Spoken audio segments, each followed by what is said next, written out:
বিয়ের দিন সন্ধ্যাতে নখ খাওয়া ছাড়া আর কোনো উপায় নেই। বাইরের প্রচন্ড বৃষ্টি পড়ছে, এদিকে হাফ রেডি হয়ে বসে আছি। যাই হোক, অবশেষে 9টার সময় বৃষ্টি থামলো, তারপর সবাই চলে এলো রেডি সেডি হয়। আমরাও বেরিয়ে পড়লাম। রাস্তা দেখো জলে জলময়, রাস্তাতে টিনটিন আমাদের সঙ্গে জয়েন করে নিয়েছে। চলে এলাম সবাই এলে পিয়াসাদের বাড়িতে। আর এই হলো আমাদের বড়মশাই বিয়েতে বসে হয়ে গেছে। আর ওদিকে কোনের সময় দেখা করে শুধু চলে এলাম স্টার্টার খেতে। নিয়ে নিলাম dry chilli chicken, crispy baby corn আর তার সাথে লস্যি। এদিকে তো বিয়ে শুরু হয়ে গেছে, বরকে বরণ করা স্টার্ট হয়ে গেছে। আর ওদিকে পিয়াসার বোনেরা মিলে তুলেছে পিড়ে। এবার তো দুজনের শুভ দৃষ্টি হলো, মালা বদল হলো, আর কোণে পড়ানো বড় বড় সেটাও খেলা হলো। তারপরে হলো খই পোড়ানো, আর তারপরেই হলো 7 পাকে বাঁধা, আর তার সবশেষে সিঁদুরদান। বিয়ে শেষ হতে নদী শুরু হয়ে গেল ঘর ধরা, আর তারপরে একটু নাচানাচি হলো। নাচানাচি করে সোজা চলে এলাম সবাই মিলে খেতে। আর এই হলো আমরা।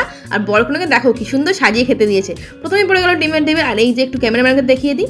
তারপরে নান, ডাল মাখানি, রাইস, মাটন, চাটনি, পাঁপড়, সবশেষে মিষ্টি মুক্ত হবেই কেশরভোগ, কালাকাঁদ আর আইসক্রিম। রাত 3টে বাজে আবারও নাচাগানা শুরু হয়ে গেল, সাথে বর কনেও আছে। যাই হোক, বাসর রাত নিয়ে জলদি ফিরছি, বাই।